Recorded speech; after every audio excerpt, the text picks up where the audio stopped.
Quand Qusayla a pris Al-Qayrawan avec l'aide des Francs, Zuhair bin Qais, qui avait remplacé Uqba ibn Nafi' à la gouvernance d'Al-Qayrawan pendant qu'il était en reconquête d'Al-Maghrib al-Aqsa, était parti s'installer à Cyrénaïque, en Libye actuelle, lorsque Uqba a été assassiné. Durant cette période, les Omeyyades avaient beaucoup de problèmes internes en Orient, jusqu'à ce que Abd al-Malik bin Marwan en prend les commandes en 685. Les choses se sont petit à petit remises dans leur ordre et la conquête islamique vers l'ouest a repris de l'importance. C'est à ce moment-là que Abd al-Malik bin Marwan a engagé Zuhair bin Qais pour reprendre Al-Qayrawan des mains de Qusayla et voulait absolument venger Uqba ibn Nafi'. Abd al-Malik bin Marwan a fourni Zuhair bin Qais en moyens militaires et financiers conséquents pour atteindre cet objectif. Chose qui a été faite, Zuhair bin Qais a repris Al-Qayrawan et a vengé Uqba bin Nafi'. Il a repoussé les armées de Qusayla et des Francs jusqu'à ce qu'ils se sont réfugiés dans des citadelles entre Fès et Meknès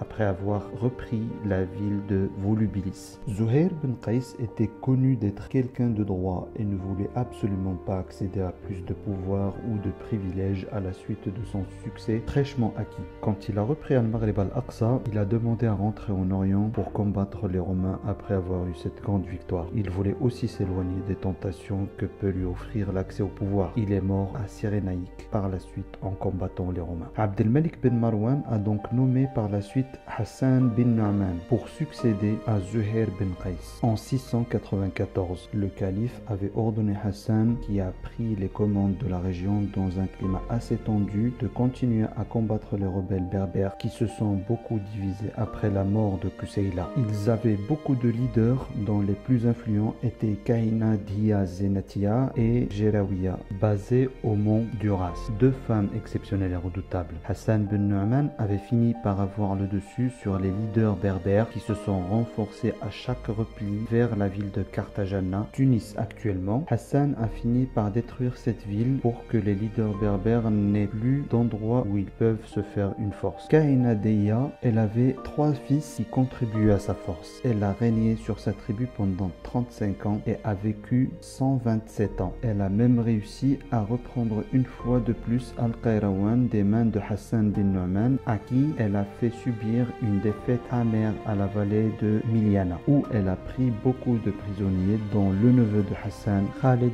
bin Yazid al-Qaisi. Tous les prisonniers ont été par la suite relâchés, sauf Khalid bin Yazid qui a été adopté au sein même de la famille de Kahina et entre ses fils, pour garantir la sécurité de son règne sur Afriqiya, qui, comme avec Qusayla, a duré 5 années. Le calife Abd al-Malik bin Marwan avait donc ordonné à Hassan bin Nu'man de se baser à Cyrénaïque à nouveau pour reconstituer ses forces. Kahina savait que les Arabes vont revenir et avait supposé que ce qui intéresse les Arabes, c'est les villes et leurs richesses. Elle a eu donc l'idée de détruire ces villes pour éteindre les ambitions des Arabes. Cette erreur lui a coûté sa popularité auprès des Berbères qui ont commencé à demander de l'aide à Hassan bin Nu'man lui-même. Pendant ce temps-là, le calife Abd al-Malik bin Marwan a réussi à mettre Khalid bin Yazid, adopté par Kahina, de son côté pour l'utiliser contre elle. À la suite de ces événements, la bataille d'Auras a eu lieu où Kahina meurt à 127 ans. Les Arabes reprennent le pouvoir à Al-Qayrawan à la suite de cette bataille. La situation n'était pas complètement stable à la suite de ces événements. Hassan bin Nu'man a été limogé par le calife Al-Walid bin Abd al-Malik quand il a succédé à son père. Et en 703, le calife nomme Moussa bin Nusayr en tant que wali sur Al-Qayrawan. Il a finalement réussi à fédérer autour de lui et reprend Al-Maghrib al-Aqsa. Pendant sa reconquête, beaucoup de Berbères ont prêté allégeance à Moussa bin Nusayr, surtout après que Julian, roi de Gmara, l'avait bien accueilli et lui a même prêté allégeance. Moussa bin Nusayr est entré à Al-Qayrawan quand il s'est assuré que sa présence est maîtrisée dans Al-Maghrib al-Aqsa, du nord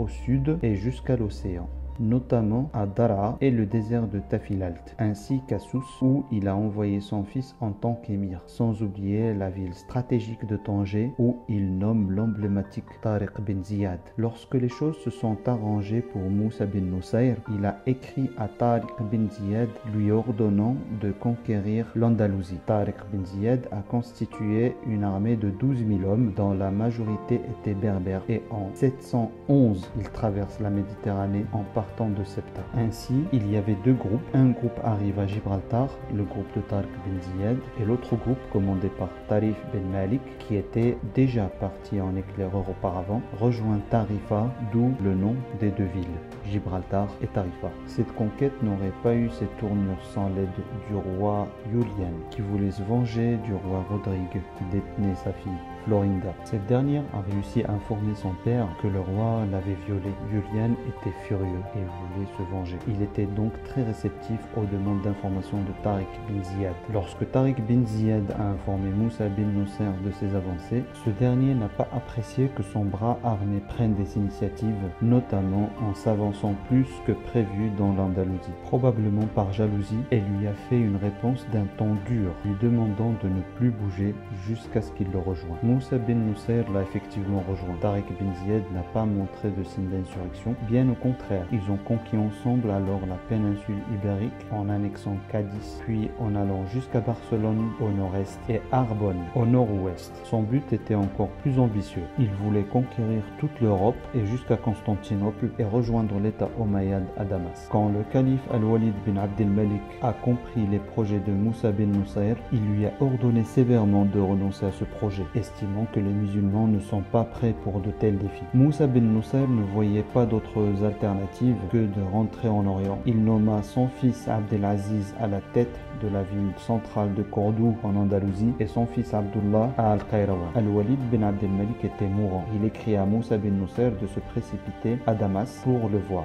Sulayman bin Abdel Malik, le frère du calife et son prince héritier, découragea Moussa de le faire dans un autre écrit. Moussa bin Nusayr a choisi d'obéir au calife. Mourant, il lui a remis des prisonniers de guerre et les richesses amassées pendant son service. Il a réussi ceci à 3 jours avant la mort d'Al-Walid bin Abdel Malik. C'était la cause de la colère et de la disgrâce que lui portait le successeur d'Al-Walid bin Abdel Malik, son frère Sulayman, qui a pris la tête de l'État omeyyade en 715.